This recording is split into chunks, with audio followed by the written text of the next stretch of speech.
Pessoal, vocês pediram direito de resposta em dois temas muito legais. Um é a liderança tóxica, o outro é geração mimimi. E a gente convidou um super especialista que entende tudo de liderança, ambiente organizacional, que é o Joacir Martinelli. Não perca esse papo.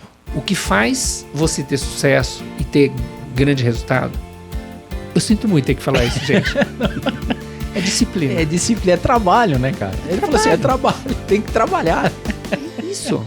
Olá, olá, sejam todos muito bem-vindos. Mais um Work for Soul no ar. Muito felizes por mais um convidado especial nessa noite. E a gente sempre pede, se você está chegando no vídeo agora, se inscreva no canal, deixe seu like, porque toda semana tem vídeo novo no canal, não é isso, Adeildo Nascimento? É isso aí, pessoal. Obrigado aí pela audiência que está crescendo. A galera está interagindo, embora seja só nas nossas mídias, né? Mas a galera tem interagido bastante. Obrigado por tudo.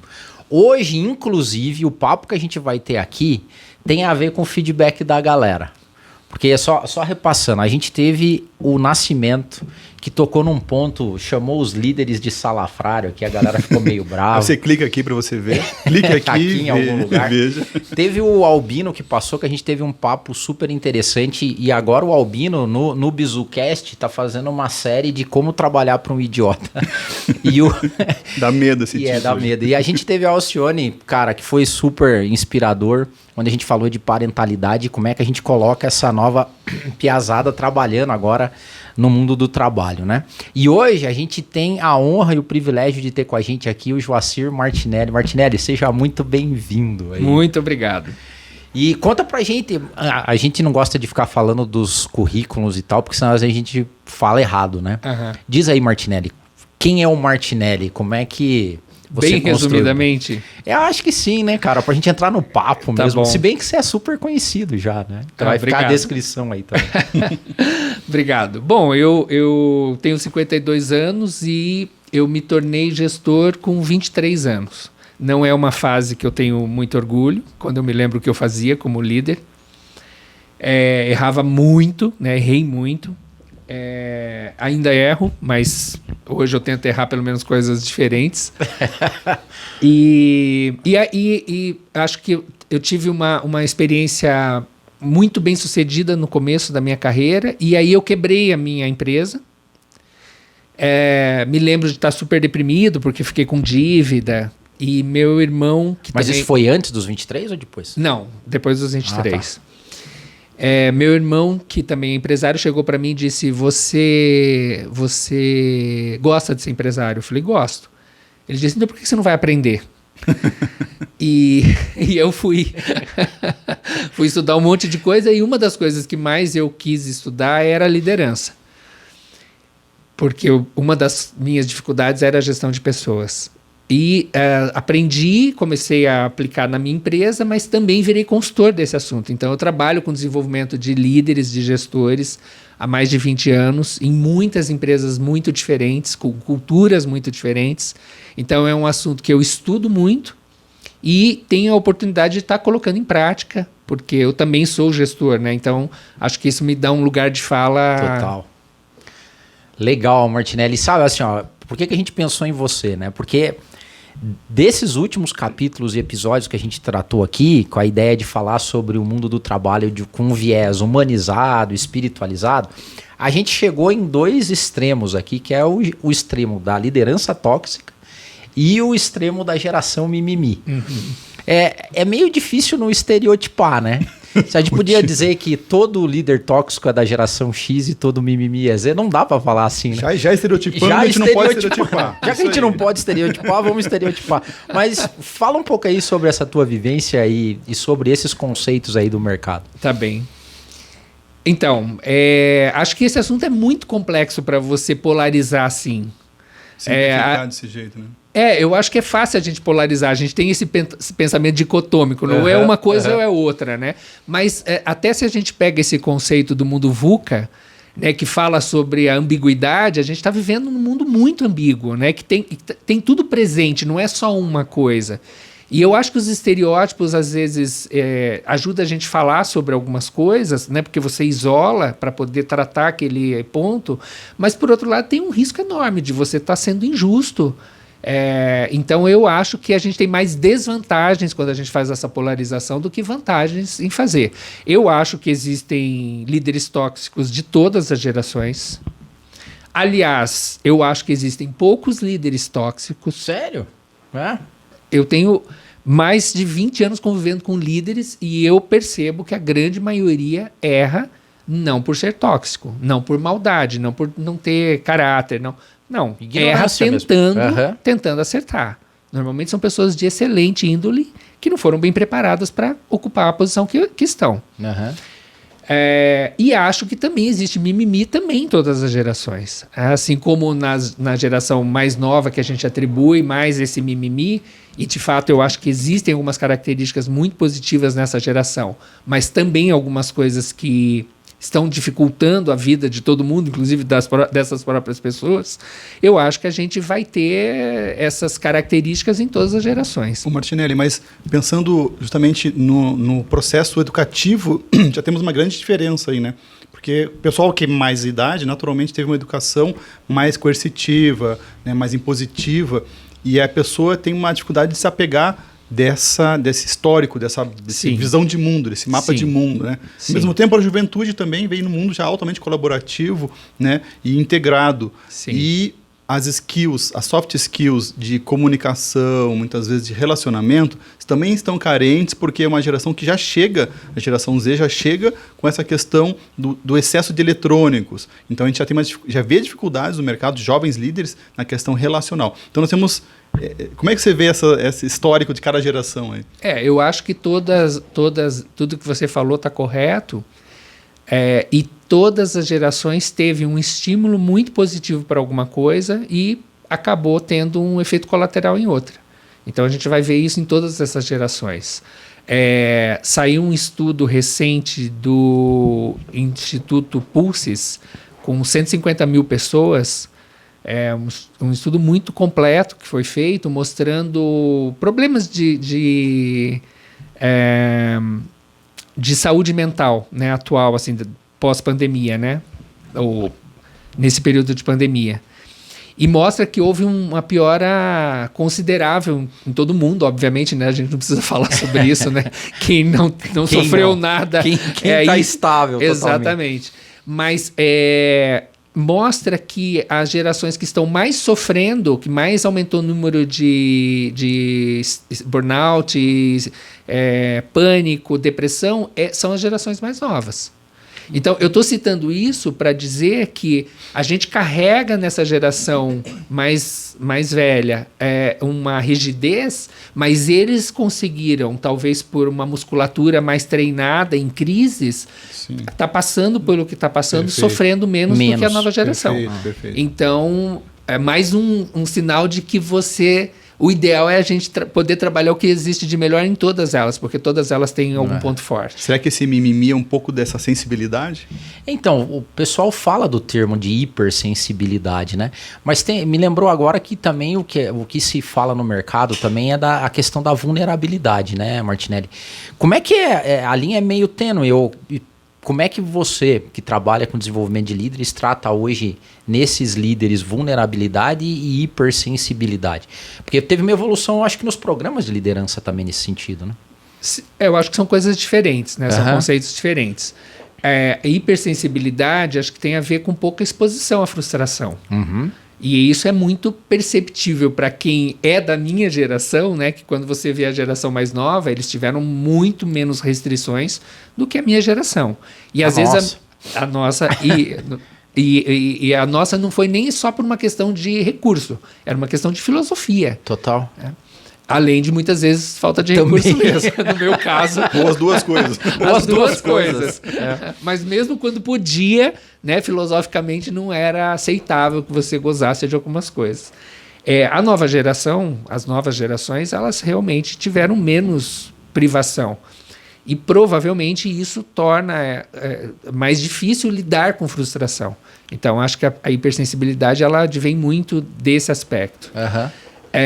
A vulnerabilidade se refere à condição humana de você aceitar a nossa finitude. Uhum. É muito mais existencial. Então não é uma questão de hipersensibilidade, de você dizer eu não eu sou finito, eu não sou onipotente, eu preciso de outras pessoas, eu tenho uma série de limitações, e poder aceitar isso como algo absolutamente natural, que não gere culpa, e que possa fazer, inclusive, com que as pessoas se conectem mais, né? Não fiquem naquele teatro de que todo mundo é super bom, super competente, que as companhias têm esse ambiente aí que é um ambiente tóxico, né? Até porque a sensibilidade ela é importante até certo ponto, no sentido de facilitar a empatia, né? Então, quando não vai num extremo, é importante. Sim. Quem já tem naturalmente essa sensibilidade com algumas causas, com o próximo. Aí o pessoal da juventude já vem com uma consciência ecológica, né, já no mindset padrão, né? Sim. Já vem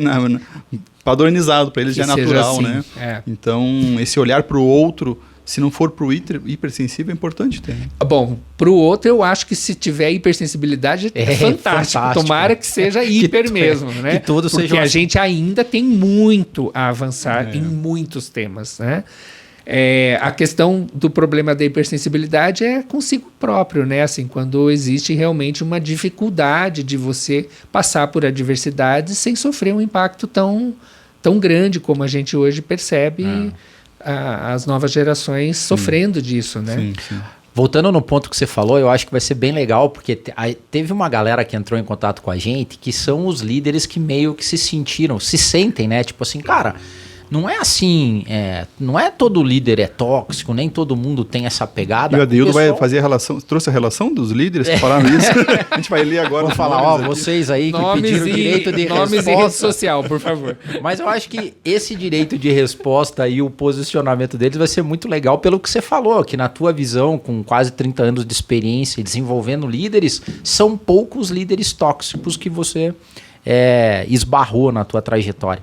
Será então que o falar do ruim da mais Ibope, falar da liderança tóxica? Porque isso é o que aparece Eu na maior acho parte que- dos posts, né? Sim, eu acho que talvez dê mais ibope, mas eu acho que também não é por maldade de quem fala, é também por desconhecimento. Eu acho que é uma tratativa simplista. A gente precisa falar mais estruturalmente do problema da liderança e da hierarquia. E aí até usei a palavra estruturalmente e me remete a hoje se fala muito quando a gente fala de racismo estrutural. Uhum. O pensamento do racismo estrutural é que foi uma maneira que se estruturou o pensamento da sociedade, né? Então e vai afetar brancos e negros. Aham. Então essa mesma ideia de começar a entender os papéis como construídos socio-historicamente e que é uma mensagem repetida tantas vezes por tanto tempo que se torna ninguém pensa que aquilo é uma construção histórica. Entende-se que aquilo é a verdade, só pode ser daquela maneira. E quando a gente fala do modelo de liderança, se a gente pegar os pais da administração, se a gente pegar, por exemplo, pai da administração científica, Taylor, 1910, 1915, as publicações dele, pai da administração clássica, Fayol, 1915, 1920. Ambos tratam da mesma maneira a questão da liderança, né? Eles vão dizer de maneiras diferentes e de uma maneira simplista, me perdoem, né? É muito mais complexo do que isso. Eles vão dizer que existem pessoas dentro da empresa que executam e existem pessoas que pensam. E que decidem.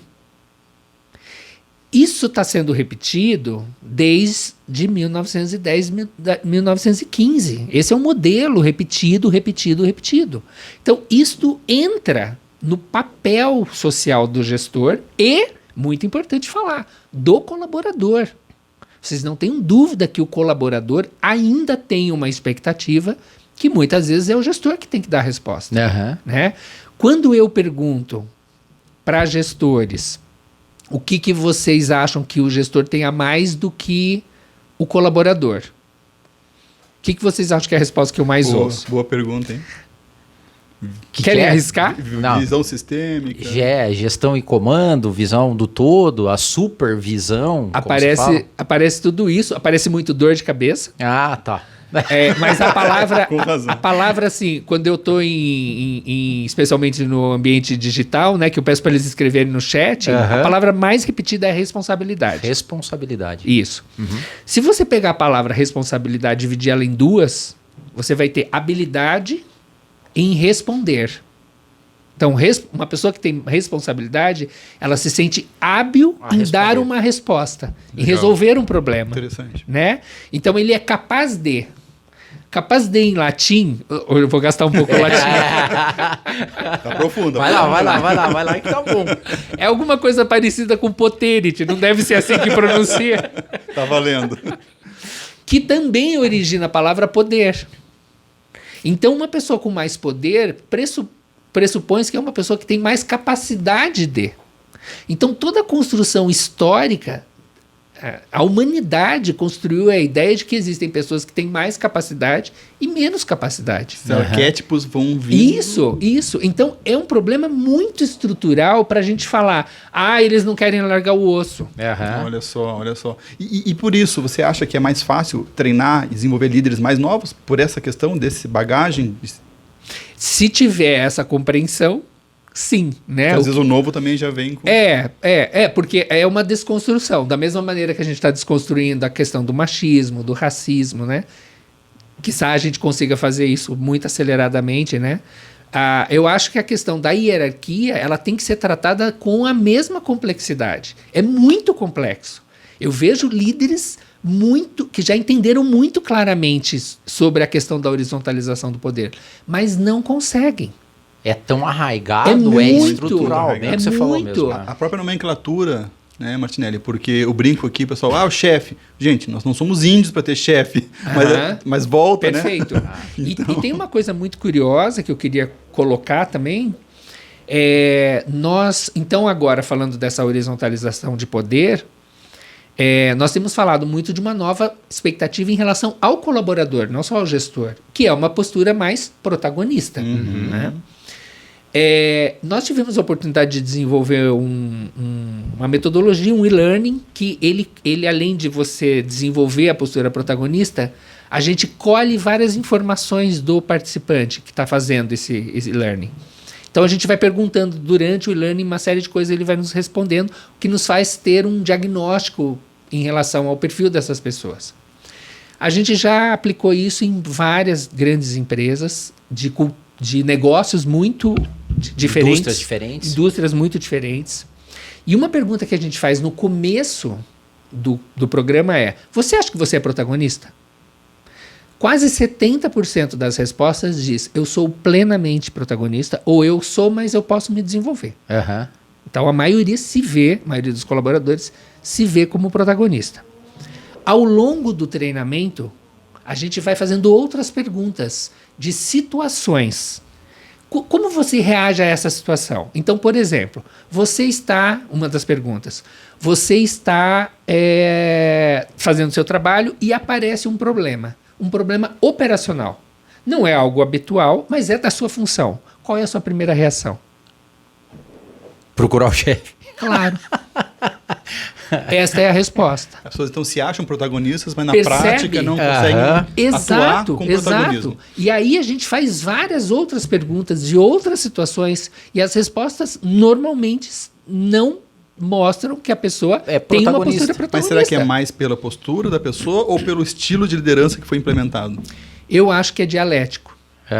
Eu acho que são as duas coisas. Tem ressonância. Como eu sou gestor, eu contrato algumas pessoas que são recém-formadas, às vezes, brilhantes, um potencial fantástico, com tudo que existe de complementar ao meu perfil, que eu não tenho. Mas, às vezes, eu percebo uma posição de menos-valia em relação a mim, que não me interessa. E que eu sei que não fui eu que estimulei. Mas é confortável. Para mim também eu deixo rolar. E é confortável e também tem a ver com o aprendizado social. De alguma maneira, a hierarquia ela não se aplica só dentro da empresa, né? A gente vai ter lá primeiro o registro oficial por escrito, talvez de um código de leis, né, mais elaborado, que é o código de Hammurabi dos babilônicos, 1700 a.C. Ele tratava de questões do dia a dia, né, da sociedade, era um império muito grande, então ele teve que criar esse código e deu a ele, inclusive, um caráter divino para que as pessoas obedecessem, né? Mas uma das coisas que ele estabelece é assim, existem 3 tipos de pessoa. Existem os nobres, existem os livres e existem os escravos. E aí descrevia o que cada um poderia fazer. Então, eu estou citando isso para dizer que a construção da ideia de hierarquia e de potência, eu posso, eu não posso, ela está sendo, é uma mensagem passada milenarmente. É muito mais antigo que o Taylor e o Fayol. Entendeu? Então, é muito estrutural. A gente não vai com essa abordagem, desculpe, mas rasa, na minha opinião, de que é uma questão que o cara é tóxico, o cara ele não larga o osso, é que ele ama o poder. Existe tudo isso, mas é muito mais estrutural que isso. Total. E até o mimimi também, né? Que a galera, pô, é fácil falar de mimimi, mas se você for olhar para uma lógica de desenvolvimento social, todos nós somos de alguma forma mimimi na escolha, né? Porque esses últimos anos, cara, deram pra gente uma possibilidade absurda da gente escolher as coisas totalmente customizadas pra gente em tudo, né? Então eu lembro que no passado, pra você assistir um filme, você assistia na sessão da tarde, naquele horário, aquele filme que colocavam pra você assistir. Hoje você escolhe o que você quer, a hora que você quer. Você quer ser atendido de forma X, Y. Sim. Então a gente também tá sendo... Mimado, né? Estruturalmente mimado. Sim. Daí quando você chega na empresa, a empresa que trata todo mundo como igual, numa lógica que tem que ser assim, né? Eu brinco lá em casa que toda vez que aparece a palavra tem que, você já fica assim, né? Eu, Carol, eu não tenho o quê?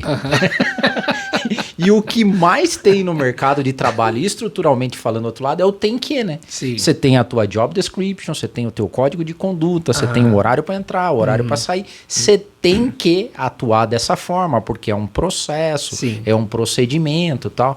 Então, acho que todo mundo é meio mimimi também, né? Acho que a gente tá ficando mimimi no bom sentido. Mimizado. Assim. Mimizado. Mimizado.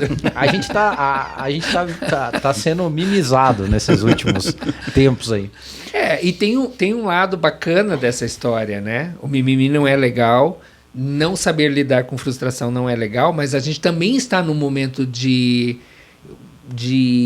transição que tem a ver com repensar valores de qualidade de vida também. Sim, total.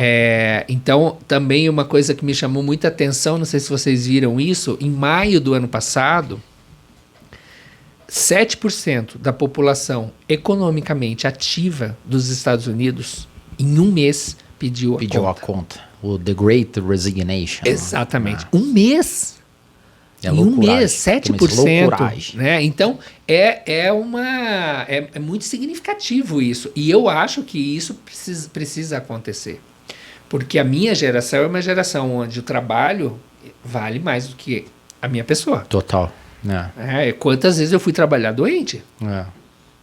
Eu digo a minha mãe, se eu falar para ela, mãe, eu não vou no almoço no Natal porque eu tenho que trabalhar. Ela vai dizer, tudo bem. Tudo bem, faz parte. Não vai aceitar de qualquer outra...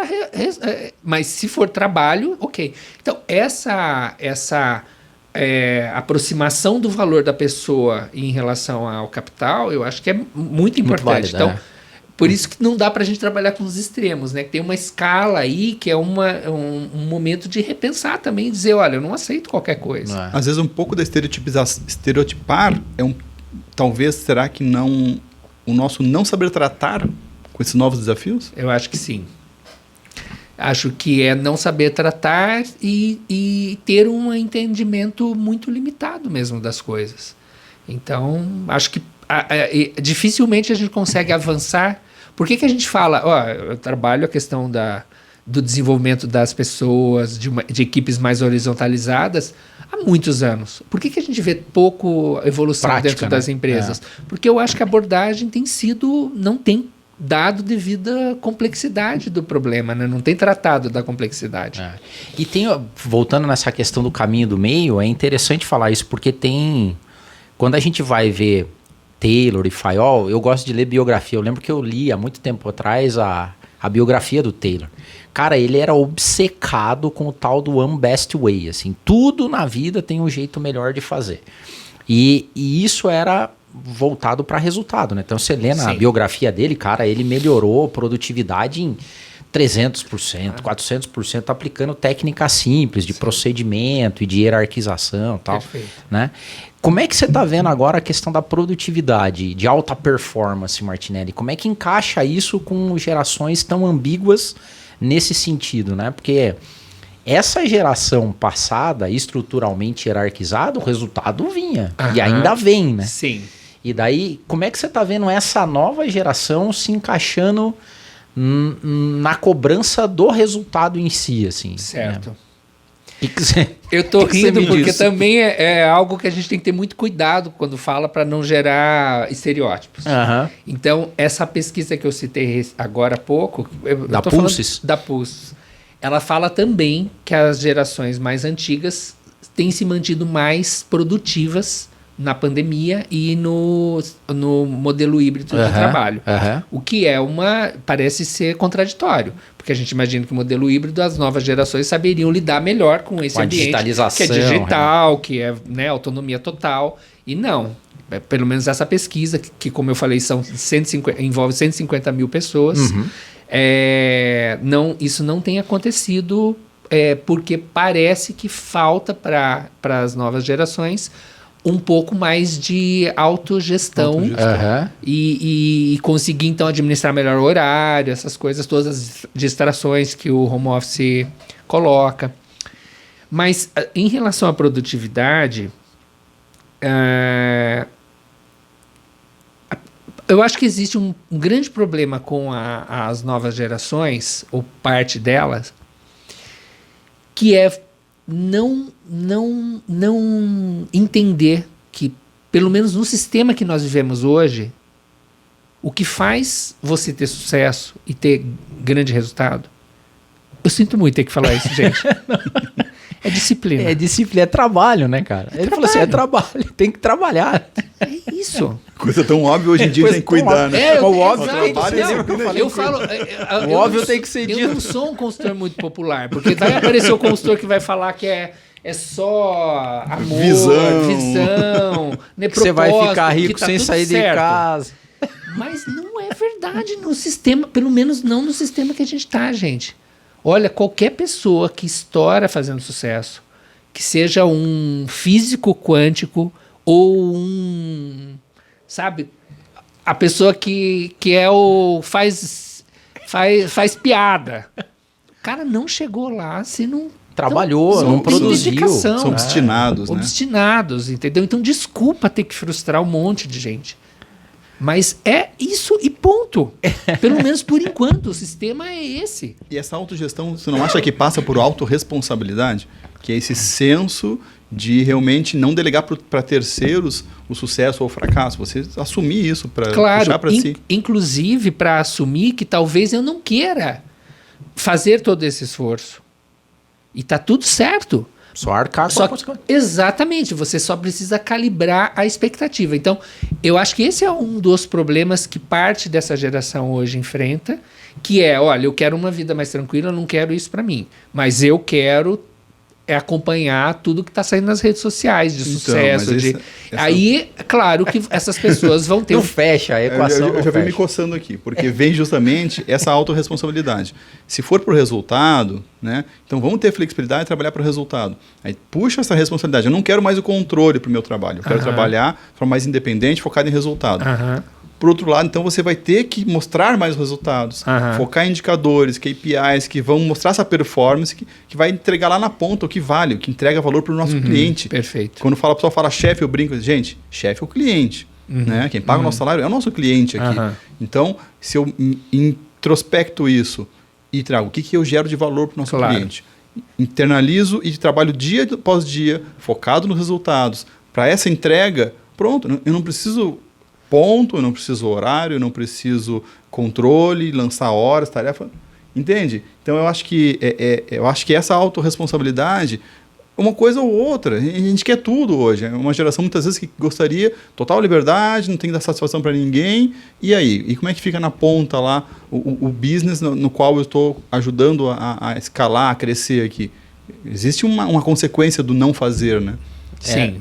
Só não ter cliente daí, né? Você vê que legal, né? Interessante, né? Muito legal o que o Martinelli trouxe, ou seja, que responsabilidade é a habilidade de responder. E as respostas mudaram, né, no mercado de trabalho. Antigamente eu respondia para o meu patrão, para o meu chefe. Você falou bem, agora a gente responde para o consumidor. Quem é o nosso cliente, né? Então, se você não tiver a habilidade e a responsabilidade, a habilidade de responder para essa pessoa, agora o problema é quando o único cliente é você mesmo, né? Daí Sim.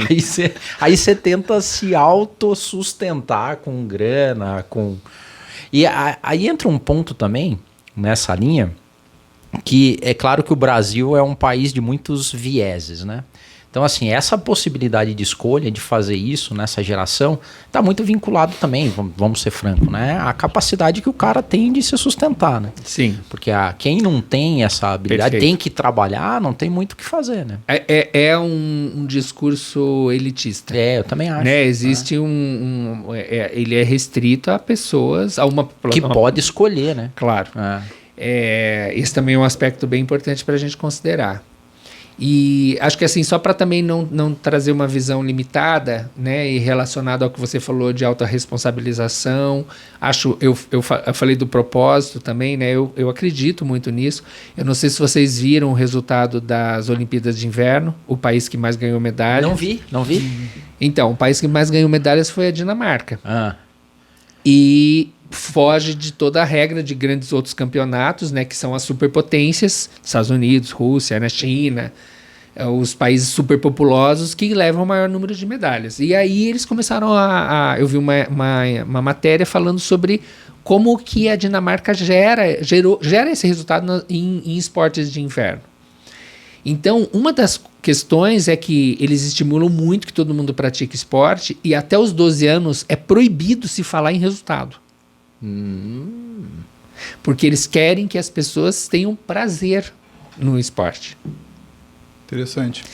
Então, tem um outro aspecto. Por isso que eu falo que é difícil você falar de uma coisa sem gerar estereótipos. Porque parece uma contradição em relação ao que eu estava falando até agora, que é a questão da disciplina, do esforço. Da entrega. Então, depois dos 12 anos, aquelas pessoas que se identificam com o esporte, que mostram que têm habilidades que favorecem elas para a performance naquele esporte específico, elas começam a ser estimuladas. Mas eles nunca perdem o foco de que elas precisam também se divertir fazendo esporte.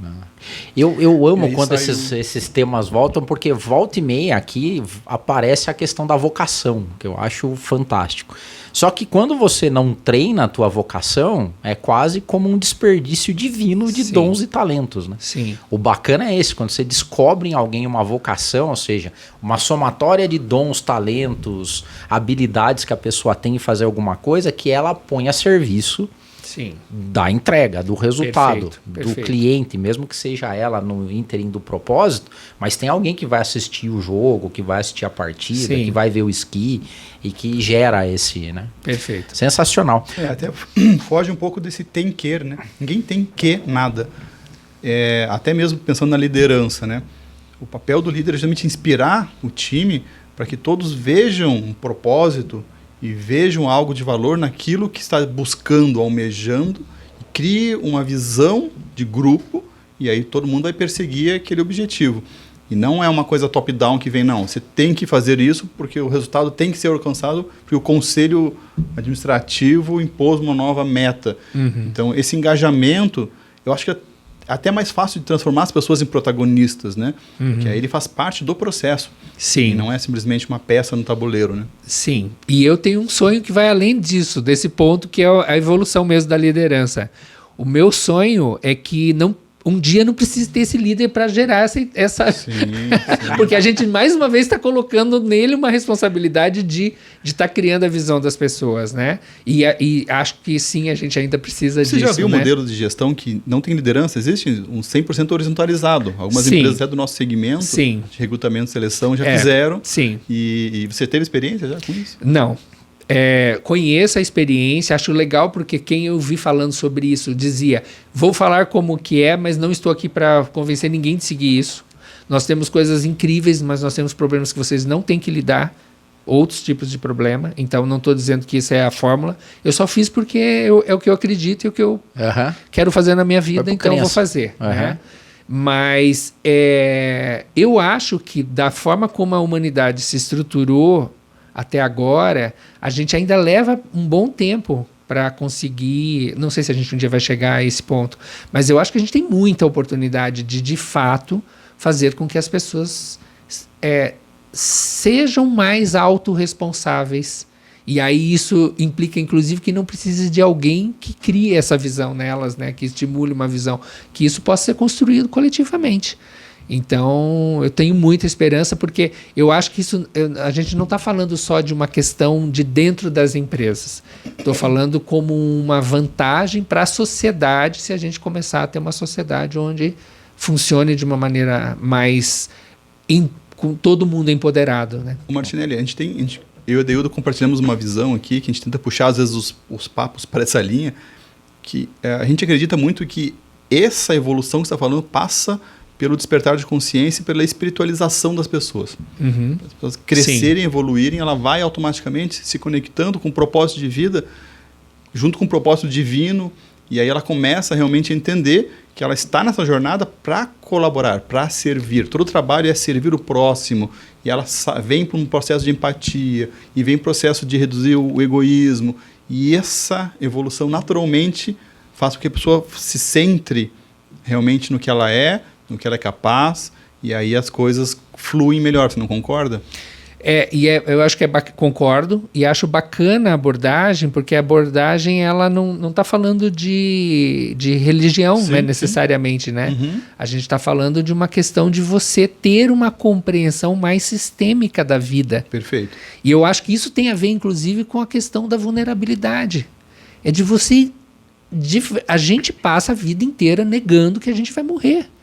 E se a gente pensasse sobre isso, provavelmente todos os dias, ou você cairia numa super depressão. Nem tanto, né? Ou você, de fato, entenderia mais facilmente o que tem valor. Como é que foi isso pra você, Martinelli? Porque você é um cara que todo mundo que já fez treinamento, que já participou de desenvolvimento, você e a Mari são uma junção do universo, né? Muito legal. Obrigado. Não, assim, porque todo mundo que já teve treinamento com você, já passou por algum processo de desenvolvimento, lembra do que vocês fizeram. É incrível, cara. Assim, tipo, eu lembro do treinamento que eu tive com a Duomo e não sei o que lá e tal. Como é que foi esse sentido de vocação pra você? Como é que você vê essa parte? Você vê conexão espiritual aí também no que você faz e no toque das pessoas? Quantas horas eu tenho pra falar? Fica à vontade. Puxou o fiozinho, fica à vontade, bom, porque agora. despertar vocações é uma das coisas que a gente quer aqui. Bom, eu não sei se eu consigo explicar o que aconteceu comigo, mas eu me sinto muito responsável quando eu estou com um grupo. Muito, muito. Eu sempre oro antes de começar um trabalho. Eu sei dos meus buracos, do que eu posso fazer de errado. Então eu sempre lembro do que eu posso fazer de errado, peço ajuda espiritual para que eu não caia, não incorra, né, nesses erros. E eu me sinto muito... Eu fico até assustado em pensar que existem pessoas que estão passando horas da vida delas comigo. Eu acho isso uma responsabilidade gigantesca. Talvez porque eu tenho um pouco mais consciência da morte do que a maioria das pessoas. Acho que eu tive muito contato, perdi muitas pessoas, vivi muito esse luto, então... Eu acho que isso me traz um pouco mais essa dimensão do que são pessoas que estão ali à minha disposição. E que eu tenho que fazer valer a pena. Então, eu acho que eu trabalho muito autenticamente, muito dedicadamente, muito empaticamente com as pessoas. Sem privá-las de forma nenhuma do que eu estou vendo, tendo certeza absoluta do que eu posso estar vendo alguma coisa errada. Então, eu coloco muito respeitosamente o que eu estou percebendo das pessoas que estão comigo, porque eu posso realmente estar enganado. Mas eu não vou privá-las de falar alguma coisa que eu estou percebendo, porque eu fico imaginando que talvez ninguém mais vai falar. Né? Então, eu acho que existe uma conexão, assim, porque eu tenho um nível de respeito pelas pessoas muito grande. Sensacional. E como é que você está vendo isso no RH, cara? Porque a gente está... essa evolução toda de trabalho, desde a época de Taylor, Fayol e agora, passa muito pela parte de DP, RH, agora cultura. Como é que você está vendo a evolução dos recursos humanos, assim? Falta? Eu sou, às vezes, meio chato, porque eu sou de RH, né? Vim dessa área. E minha visão, né? Antes de falar assim, eu acho que a gente está atrasado em termos de recursos humanos de reconhecer o papel que essa área tem na condução dessas ambiguidades aí, né? Que é uma evolução humana, a questão estrutural. Como é que você está vendo isso, de uma maneira geral, dentro do recursos humanos? Eu estava com muito medo que você me perguntasse isso. É cliente, né, cara? É cliente. Eu sei como é que você se sente, porque eu também falo e depois quem me contrata é o RH. Aí depois a gente passa apuro. Eu ouvi falar em tiro no pé. Você veio aqui para fazer isso. Obrigado. Era armadilha, né? Você me trouxe aqui para isso. Ô, Martinelli, ainda bem que é amigo, né, Martinelli? É que eu sempre falo, meu problema são os amigos, entendeu? Bom, eu acho que da mesma maneira como a gente tem tratado nessa conversa sobre as gerações, eu acho que também não dá para a gente estereotipar, dizer é isso que está acontecendo, né? A gente tem de tudo. A gente tem pessoas altamente responsáveis e qualificadas, mas eu acho que a gente está num mundo líquido também para o RH. Né? Eu acho que muito superficial, pessoas muito despreparadas, muito sem formação, sem entender sobre ser humano. Muitas áreas de desenvolvimento que viraram áreas de eventos, promotoras de qualquer coisa, a gente está disponibilizando para você. Vamos mexer com a galera aí. Isso. Né? Eu tenho ido para alguns congressos importantes e a apresentação é o novo sistema de learning da empresa, que tem todos os títulos que você possa imaginar no formato Netflix, fantástico. Daí, no final, todo mundo vibrando assim com a alta tecnologia. Eu levanto a mão e falo assim, você poderia falar do resultado? Resultado. Aí acabou. Tipo, a gente ainda não sabe porque a gente acabou de implantar. Mas como você está apresentando num congresso nacional? Desculpa, gente. Você não vai em um congresso de medicina onde o médico vai explicar uma técnica que ele criou e que ele ainda não aplicou. E não sabe se o paciente sobrevive ou não, gente. Então, pelo amor de Deus. E daí a gente não entende muitas vezes por que o RH sofre tanta crítica. Então, a área não pode ser uma área de fogos de artifício, de criação de uma série de tecnologias que devem nos ajudar, mas que a gente não vê resultado. E por que muitas vezes não vê o resultado? Porque o RH não fala de resultado. E também não fala... E esse resultado aí é um resultado extremamente humanizado, né? Assim, é a referência na mudança de comportamento das pessoas num mundo ambíguo, num mundo volátil, num mundo estruturalmente criado para fazer coisas que não condizem mais com esse novo mundo que está surgindo, né? Então, eu acho que você tocou bem no ponto. Ou seja, para trabalhar no RH tem que, no mínimo, entender o mínimo de gente, né? De ser humano na essência mesmo, na estrutura, né? Tá difícil, né? Assim, onde eu tenho uma referência, primeiro porque eu tenho clientes muito diferentes, então eu tenho clientes que têm uma conversa comigo que você vê que tem uma base conceitual, né? A pessoa sabe, entende de aprendizagem, de processo de aprendizagem, como é que se dá, né? Você fala o conceito 70-20-10, que é um conceito super comum na nossa... As pessoas sabem de onde vem esse conceito, elas não estão repetindo o conceito, mas elas não têm ideia como é que surgiu esse conceito, quais são as pesquisas que levaram, como é que se aplica isso. E tem pessoas que sabem, né? Agora, eu noto essa diferença, especialmente quando muitas vezes eu tenho que conversar com o cliente do RH. E aí está o RH me dizendo, ele não quer desse jeito, ele quer só dessa maneira, ele quer uma intervenção de 2 horas. Aí eu falo, tá bom, posso falar com o teu cliente? Posso falar com o diretor? Posso falar com o vice-presidente? Aí eu sento na frente do cara, eu falo 15 minutos e eu dou uma série de conceituações técnicas e ele diz, claro, faz todo sentido, vamos fazer do jeito que você está dizendo. Então, cadê a autoridade do RH? E não é porque o RH não é reconhecido ou porque santo de casa não faz milagre. É porque o RH muitas vezes discute com o cliente dele com a mesma base conceitual que o cliente tem. Total. Então ele não vai ter autoridade. É. Então eu acho que esse é um problema. Nós fizemos uma pesquisa o ano passado, final do ano passado, sobre cenário de pandemia. Mais um dado, eu estou emendando, tá, gente?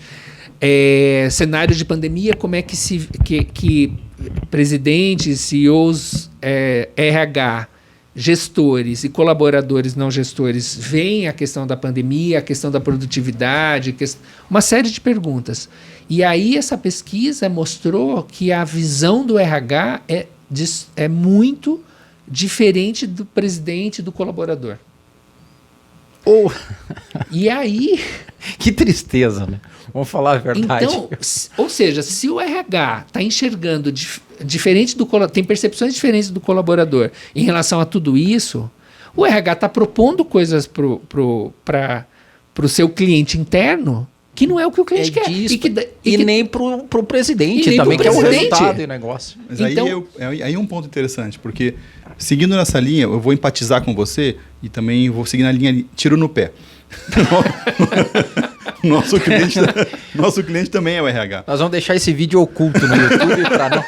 O RH não pode assistir. Vai ficar um vídeo interno. Não, mas é porque nós temos aqui justamente o podcast para a gente provocar. E a provocação muitas vezes que faz com que a pessoa veja por um novo prisma. E nós vemos muito cliente nosso querendo a ferramenta, que é o que você acabou de dar de exemplo. Olha que ferramenta legal, tem muitas opções, é colorida, user-friendly.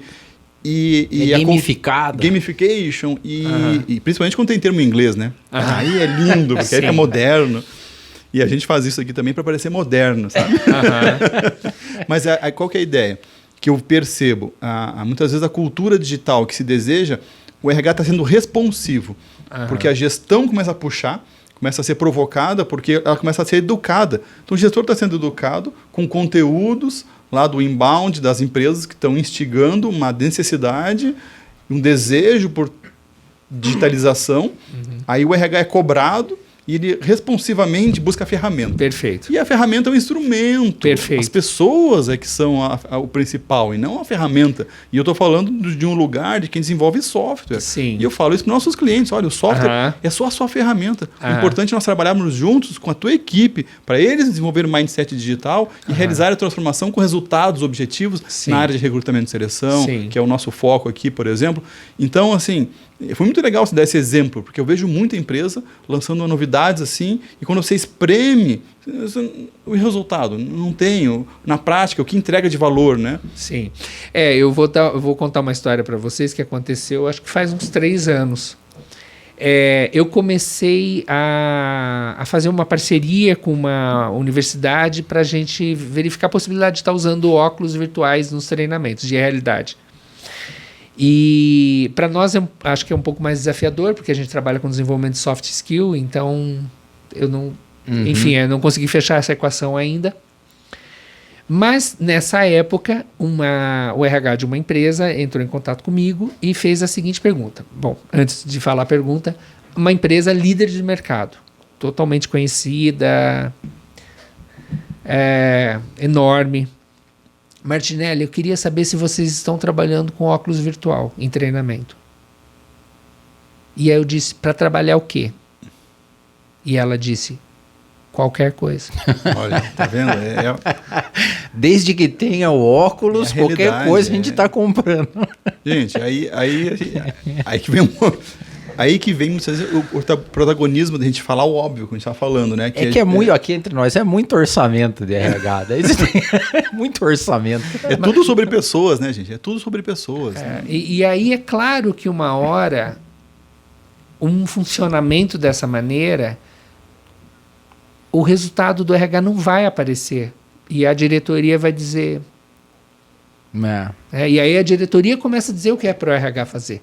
Porque o RH não está se posicionando com autoridade, dizendo, não, né, olha, confia porque eu tenho uma base para estar...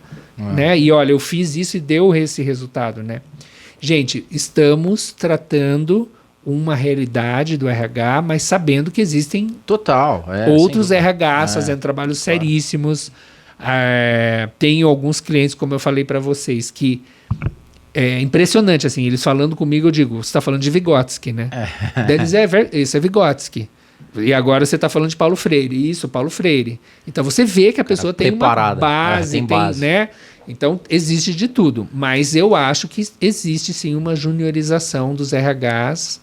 Mas você pode até... muitas vezes o nosso papel é educar o lead, o cliente, que às vezes vem com essa... eu quero o óculos virtual. E às vezes você traz um conteúdo, mostra o propósito, mostra o que é importante desenvolver na verdade no time. Acontece muito com a gente, né? A pessoa vem buscando a ferramenta. E quando a gente abre, ela começa a ver que é muito mais que aquilo. Sim. O importante é o engajamento do time, criar uma cultura de uma mentalidade digital do time de RH. Porque senão a ferramenta não vai ser bem utilizada. E aí vem treinamento, acompanhamento, customer success, que é outro nome moderno também, para o sucesso do cliente. E então eu acho que um pouco de quem trabalha com a verdade assim, é educar o cliente. Mesmo que ele venha buscar, às vezes, só o superficial, que a gente possa mostrar o outro lado, né? Eu vejo uma evolução... me corrija se estiver errado. Isso é tipo uma elucubração, não tem base nenhuma, é mais por observação. Eu vejo que o pessoal do CX, por exemplo, ele, por uma necessidade de atender o consumidor ou o cliente, que é aquilo que a gente estava falando, que antigamente eu respondia para o patrão, para a empresa, agora o cliente é o centro. Esses caras, quando eu converso com ele, me dá a impressão que eles evoluíram para uma força de necessidade do mercado mais que o RH. Entendo. Porque eles têm que obrigatoriamente entender o comportamento do consumidor para aumentar o resultado. Como o RH é muito subjetivo ainda nos KPIs e tal, o RH meio que puxou o freio. Só explicando o CX, né? O Customer Experience. Isso, né? O Customer Experience do cliente. De novo, não tem base empírica nenhuma, nem estudo, é que eu observo. Mas faz todo sentido. Veja, e aí eu acho que talvez você esteja dando a deixa para a gente voltar ao tema da nossa conversa. Que barrigou bem, né? Mas tá bom. Você que puxou a barrigada dessa vez, você puxou para RH em geral. A gente falou de liderança tóxica. A galera mais antiga da geração X já se sentiu atendida. Eu acho que tá faltando a gente falar do mimimi. Você tem que voltar aqui. Que vem convidado aqui e aí o Adeildo fica puxando. Deu barrigada, vamos puxar. Agora ele que deu a barrigada para sair do tema. Não, tá porque o que eu queria comentar é que é o empoderamento do cliente que faz com que as empresas repensem o modelo de poder dentro da empresa. Única e exclusivamente por isso, né? Porque quando foi criado o modelo lá, como a gente já falou dos pais da administração, não existia concorrência.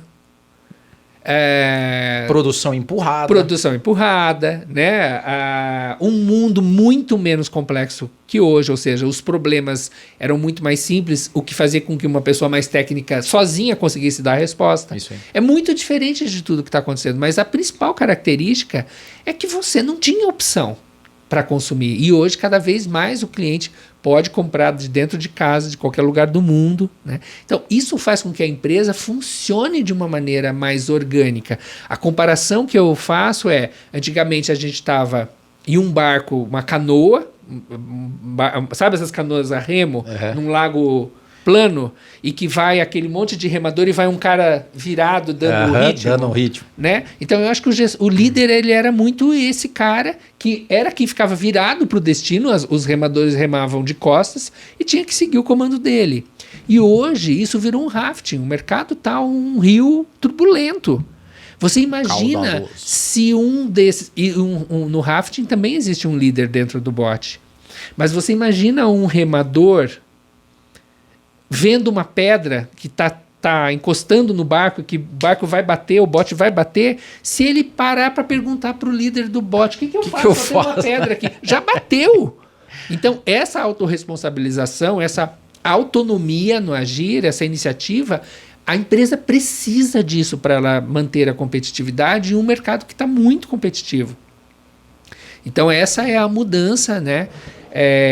Que é baseada, que ainda existe muito, nós que somos consumidores, nós sabemos, ainda tem muito para a gente conquistar, né? A gente ainda fica muito insatisfeito em muitos serviços e produtos que a gente consome, mas isso está caminhando e é inevitável, né? Nessa linha que você falou, num artigo que você escreveu no LinkedIn, você fala justamente, e depois a gente vai deixar os teus contatos aqui na descrição do vídeo, para quem quiser conhecer realmente os teus serviços na própria do Omo e também as consultorias. Mas você falou que não é fácil desenvolver liderança, mas que todos têm potencial para liderar. Então, dentro desse exemplo aí que você trouxe do barco, né? Como é que você vê isso hoje, esse potencial e os estilos de liderança? Eu tenho uma crença de que se tornar um melhor líder é se tornar uma melhor pessoa. Né? É desenvolvimento especialmente de soft skills, que vai te beneficiar em qualquer relacionamento, inclusive da liderança. Então, por isso eu acho que qualquer pessoa pode se desenvolver. Isso não significa que qualquer pessoa conseguiria desenvolver a ponto de dar conta do desafio da função. Né? São coisas diferentes. Eu tenho certeza que se eu começar a me dedicar a aprender canto, eu vou conseguir cantar afinado. Eu estou bem longe disso. Ser um cantor, jamais. Boa, é boa distinção. Então eu posso me desenvolver, né? Posso me tornar muito mais afinado do que eu hoje sou. Não vai ser muito difícil. Como é que é? O mato é alto? Exatamente. Pensa em alguém muito ruim. Somos dois, cara. Eu também. Mas eu não tenho prega vocal, estrutura óssea para ser um cantor, né? Performante. Mas então, nesse caso, não seria o caso do típico pessoa que é de vendas, aí vira gerente de vendas e fica um péssimo gerente de vendas. Não tem nem um vendedor nem um gerente de vendas. Como é que você vê isso? Porque muitas vezes eu acho que essa linha é muito legal. Ele vai ser um melhor líder, um melhor gestor, ele vai ser um melhor pai, melhor filho, que você também fala disso. Perfeito. Mas muitas vezes esse esforço necessário para se tornar um líder é tão grande que às vezes vale a pena pegar outra linha, né? Sim. Que aí acho que tem um pouco a ver com o que a Deildo falava de vocação, né? De você entender realmente que você tem algumas habilidades fantásticas para algumas coisas e que você talvez não veio tão provido assim para tudo, né? Então eu acho que isso é um aspecto bem importante que as empresas também estão observando. Eu acho que parte desses líderes que chegam ao ponto de serem tóxicos são por escolhas sem considerar isso, né? Sem considerar talentos mesmo das pessoas, né? E aí muitas vezes com algumas distorções bem graves assim. Então as empresas hoje elas estão mais preocupadas nos processos seletivos de estar escolhendo pessoas que não têm apenas um conhecimento técnico, que era o grande definidor de quem ia virar gestor, né? O que mais sabia tecnicamente, e observando que o que a pessoa vai precisar lidar são complexidades muito diferentes, provavelmente do aspecto técnico apenas. Mas você vê que evoluiu esse lado da galera não querer ser líder? Porque porque antigamente todo mundo queria, né? Quem não queria? Era uma insanidade você não querer ser líder. Hoje o pessoal está mais consciente? Está. Ainda acho que muita gente é motivada especialmente por ser a única possibilidade da pessoa ganhar mais. Então, essa é uma equação que poucas empresas resolveram, de ter uma carreira Y. para poder se tornar um especialista e crescer sem virar gestor. Então, acho que esse é o grande motivador. Mas eu tenho vários clientes que dizem, Martinelli, a gente não sabe o que fazer, porque as pessoas não querem virar gestor. Pô, que bacana. E aí eu digo... eu digo bacana porque quando o cara quer, pelo menos ele já tem uma certa noção do que o espera. E tem um cliente especial, eu fiquei muito feliz com esse convite, ele me chamou para conversar com um grupo de sucessores, de potenciais, e o briefing foi, Martinelli, vá lá e faça eles desistirem. Show de bola. Eu achei uma responsabilidade da empresa. Muito bacana. Porque cheguei lá e tipo, olha, é isso, né? Mas também é isso vocês querem, né? É isso que vocês querem. Tenham decisões conscientes. Porque essa decisão vai afetar a felicidade da pessoa e vai afetar a vida de um monte de gente. Então, eu acho que é uma reflexão bem importante, né? E eu tenho certeza absoluta que existem pessoas na posição de gestores que não poderiam estar lá. E alguns desses se tornam, inclusive, tóxicos, né? Lidam mal com a questão do poder, são mal resolvidas numa série de coisas. Então, Martinelli, sobre essa questão do protagonismo, muito legal você ter falado das pesquisas e tal. O protagonismo, ele é mais característico em alguma geração ou não? Pelo que você tem visto? teoricamente, nas novas gerações, as pessoas são menos tarefeiras, né, que é o que a gente espera de um protagonista. Então, a minha geração era uma geração muito, digo que é para fazer, eu faço, né? Meta dada é meta batida, né? Uhum. E a gente precisa manter isso, né? Mas a gente ainda precisa de pessoas que façam coisas que não estão na metas, né? Que façam coisas por iniciativa, por perceberem que precisa ser feito, não porque está na meta, porque alguém disse o que elas precisam fazer. E eu acho que as novas gerações, elas têm mais esse perfil de autonomia mesmo, né? De tentar agir sem que seja impulsionadas por alguém, ou pelo cliente, ou pelo chefe, ou por um colega. Por outro lado, também acho que tem como efeito colateral pessoas que se distraem muito, né, que perdem muito foco e acabam, às vezes, não fazendo as coisas que precisam ser feitas porque querem fazer de tudo ou querem fazer aquilo que lhes dá mais prazer. Então, acho que tem essas duas coisas. Mas, via de regra, são pessoas que lidam melhor com a questão da hierarquia, do ponto de vista de não precisar seguir tão rigidamente e poderiam ter uma postura mais protagonista. Sensacional.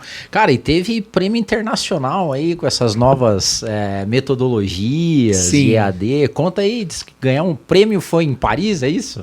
Foi, mas eu não fui receber.